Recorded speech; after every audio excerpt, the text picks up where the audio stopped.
Hey there mga my loves, Libra, thank you so much for always being here with me in this channel, babe. So before we start your reading ng content pala natin is, marami kasi ako nakita pa rin sa comment update daw para dun sa mga no contacts, no?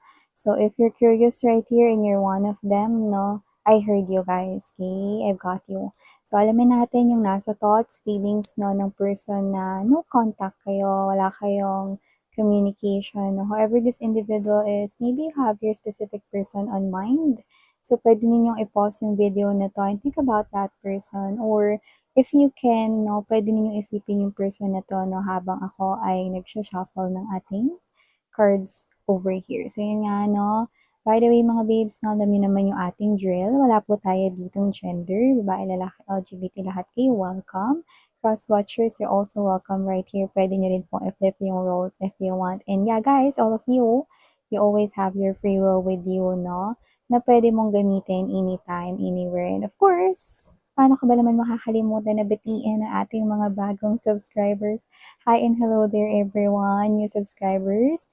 Welcome, ako po si Yan, short for Marian. So yan mga babes, no? At sa mga returning viewers, no, thank you so much sa inyong walang sawang pagsuporta. So let's go ahead and check these messages here for you guys. If you happen na hindi niyo pa alam na meron pa tayong isa pang channel, the link is down below sa ating description box. So talaga naman na welcome ka rin there, no? So, sa mga nandoon na, thank you so much. I really do appreciate you guys. You know that, okay? So let's go ahead and check these messages here. We're gonna dive into this person's thoughts and feelings for you. We're gonna get message. Archangel Michael, thank you so much. Can we get messages coming from this person here? Nakadil ni Libra na wala na silang communication. Like stagnant ang communication, no one's reaching out. Can we get this person's thoughts and feelings for Libra?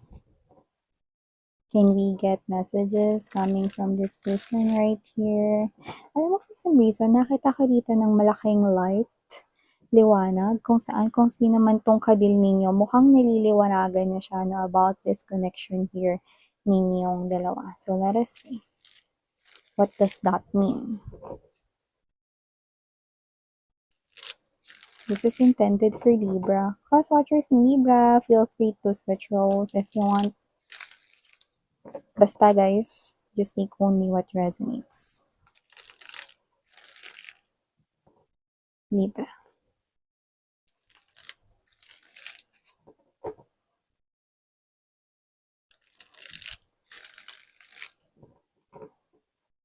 Okay. So, let's go ahead, Libra, and check this. Pero, let me do the honor first ng pag-lay ng ating energy sa table muna.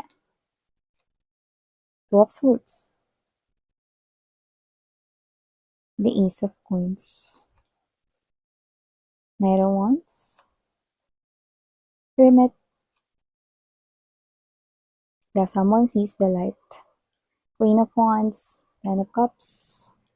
Two of Coins. Six of Coins. King of Pentacles. Magician. Eight of Cups. Tower energy.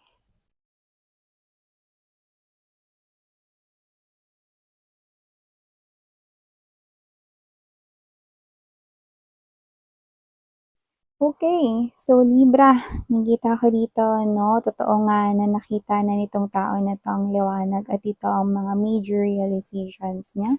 Hermit card energy. This person here could be older than you by age, but doesn't have to be. But it looks like parang medyo matagal-tagal na nga rin talaga kayong hindi nag-uusap nitong tao na to, no. Nag-turn siya into hermit mode, no, like, alam mo yung nanirahan ng matagal sa loob ng kuweba, no? And finally, this person here is coming out of that cave, realizing a lot of things about this connection here, see? So that big light na nakita natin kanina. Yan. So, to mention, nakita ko dito na mukhang nagkakaroon ng paghawi ng ulap sa kanya ritong mind. Yung dating malabo, no, or dating blurred ay nagiging clear na ngayon, no? This person here is someone na medyo yung energy niya mga babes 'no is posibleng may itsura siya, okey, gwapo, maganda, pero puwede rin naman na malakas yung appeal niya, puwedeng charming siya, mga babes 'no. Yung iba sa inyo puwedeng may anak kayo nitong person na 'to 'no or, meron siyang anak but doesn't have to be, pero sa iba may lumalabas talagang bata, so baka nagkaanak kayo nitong person na 'to, 'yan. But just take how this resonates, okey? So, may anak man kayo nito or wala 'no, this person here could be someone na, posible na na-envision mo yung future mo na kasama siya. Maraming mga plano 'no, para sa inyong future, saan kayo titira, ano yung mga bagay na gagawin ninyo together, everything na mga happy moments 'no, mga pagsasaluhang bonding time, saan kayo magta-travel, saan kayo pupunta, ano yung mga susunod ninyong planong gagawin, ano yung mga susunod ninyong magiging hakbang para sa inyong relasyon in the future and then poof, Tower energy, Eight of Cups. This person here, okay, is biglang nawala sa buhay mo. And with the big moon, I'm seeing right here sa ating Eight of Cups, no? Look at that.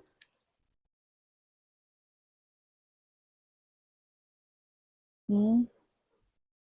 Meron siya rito malaking desisyon na ginawa, no? At iniwan niya kayo rito. Yan. So, kung sino man 'tong energy na 'to, itong pag-alis niya 'to, hindi niya nakita ito, na pagsisisihan niya 'yan. Pansinin mo kung ilang cups ang standing diyan. I-count natin. 1, 2, 3, 4, 5. 5 of cups means ito ay pagsisisihan niya one day. At dumating na nga yung oras na yun, Libra. Dumating na nga yung oras na pagsisisihan niya yung pag-alis niya sa connection ninyong dalawa. Anong ibig mong sabihin, Miss Yan? Yun na yun. Literally speaking. Pinagsisisihan niya na ngayon ito kasi with this Magician card energy, nakikita ko siya rito that this person here is willing na gamitin ng lahat rito ng paraan para makabalik siya sa buhay mo. Gusto niya magsimula kayo ulit, no? With the Ace of Pentacles energy. Gusto niya dito mga babes. Kasi napapakita ko lang sa inyo, no? Ito yung buwan na kasing laki ng mga babes, no? Yan, no?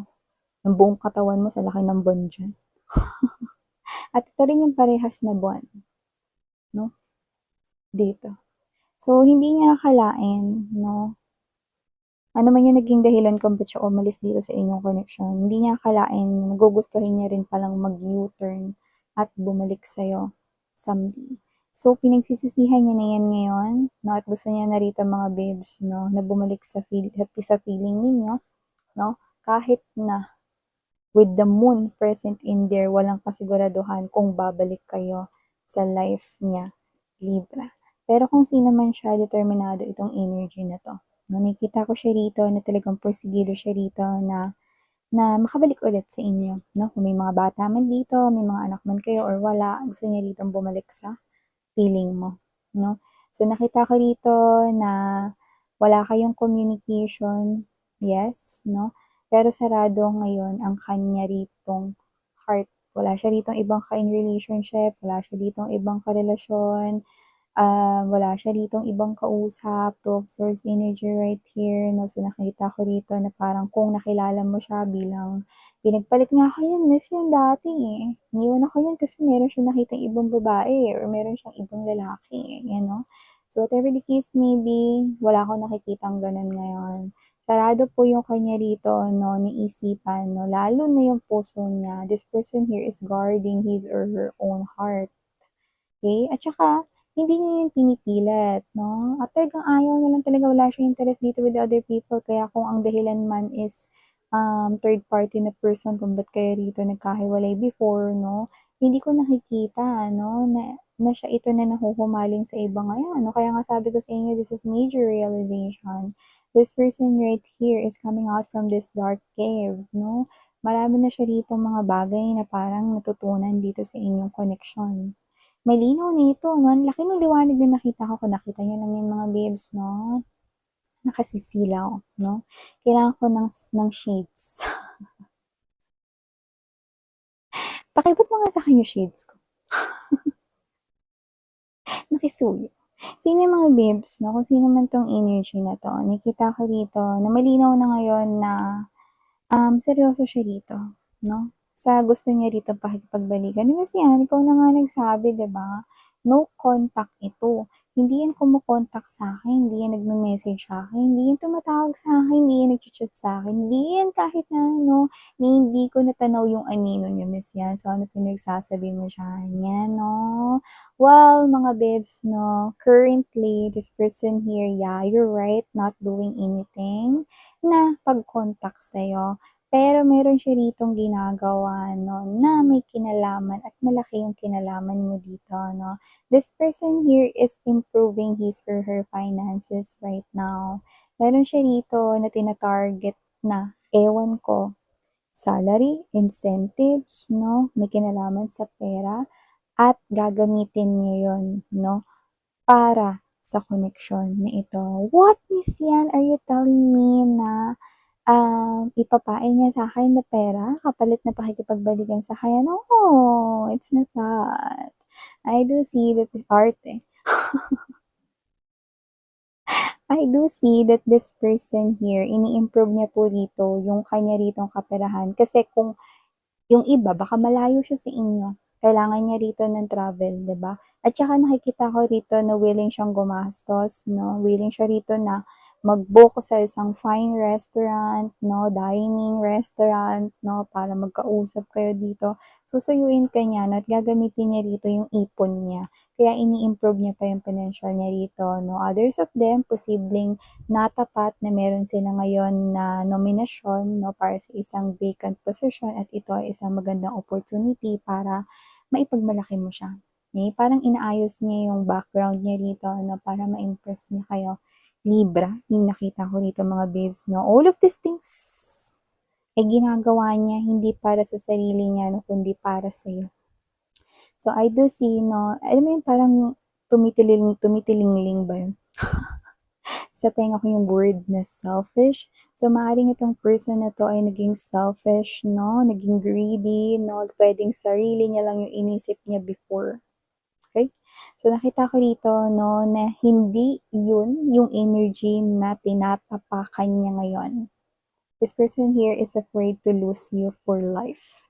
Kaya naman gagawin niya dito ang buo niyang makakaya, Magician card energy, no, magbalik ka lang sa kanyang piling, Libra, no? So, makakaasa ka dito na itong tao na to, hindi man siya dito nagpaparamdam sa ngayon.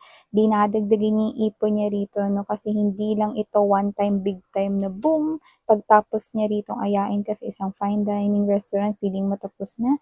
Hindi, 'no, marami pa siyang gagawin dito at alam naman natin 'no, na walang libre ngayon, 'di ba? So, kung gugustuhin niyang bumili ng bulaklak para sa'yo 'no, kailangan bayaring tindero, 'di ba?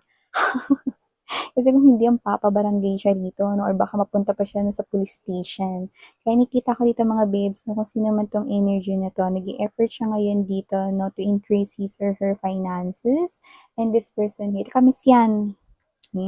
Tanong ko lang diyan baka mamaya matagal pa bago yan kumontak sa'kin na, "Well, hindi babe, kasi ito nakita ko dito that this is now ongoing 'no, may progress na dito, tinutuloy-tuloy na lang." So, ibig sabihin 'no, this person here will contact you pretty soon, yan 'no. Kailan yung pretty soon, miss? Dami niyong tanong. Yung pretty soon na yan, huwag kayong mag-alala mga babes, no? Dahil hindi na ito aabot ng November, this person here will contact you. Okay? At yung iba sa inyo October, no? October, yan, kukontakin kayo niyang tao na yan. No? And I'm seeing that whoever this individual is, this person here, no? Yeah, hoping siya ritong tuparin mo ang kanyang one and only wish.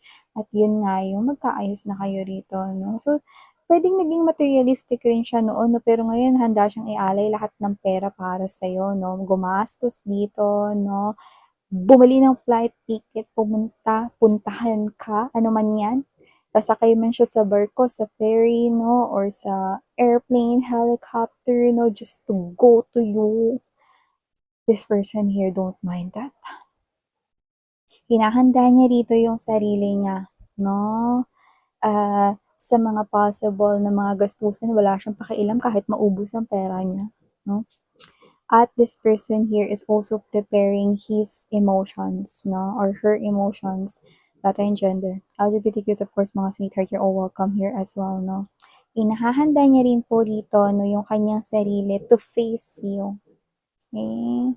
Pero you know, nakita ko siya rito, no, the moment na makita ka niya ulit, I'm seeing this person here will be teary eyes siya rito. Hmm. Alam mo yung makikita mo na parang halos pinipigilan niya yung sarili niya kasi nanginginig yung katawan niya rito. Kasi the moment na makita ka niya, this person will be in teary eyes. And kaya siya nagpipigil kasi gusto ka niyang yakapin. Pero alam niyang hindi yun pwede. Alam mo yung energy na ganun? Ganun. So whoever this individual is, this person here will do everything just to get you back in his or her life. So I do not know who you are dealing here with, pero porsigido na siya ritong buwiin ka. Okay? Sa mundo mo ngayon at dalhin ka ulit sa kanyang panibagong mundo. Yeah, you heard it right. This is a new world here, guys. Because this person here, familiar face, pero yung mga ginawa niya noon sa inyo, hindi ko na siya nakitang nag-resonate siya doon because this person here is now a better version of himself or herself. Not just version 2.0, honey, but this version right here is version 2.2. Okay? So yeah, however this energy is coming in as a new energy for you guys. Okay? Yeah, pero nasa inyo pa rin yan. At the end of the day, kayo pa rin magdedesisyon, no? If you're gonna go back with this person here or not, it's up to you. Okay? I know you're mature enough. You can handle any situation right here, especially matters of the heart. Isn't it? Okay? I trust you guys. So, iwan ko sa inyo yan. No, muli ako po sa yan. Sarang Hiya, Love and Light. 안녕.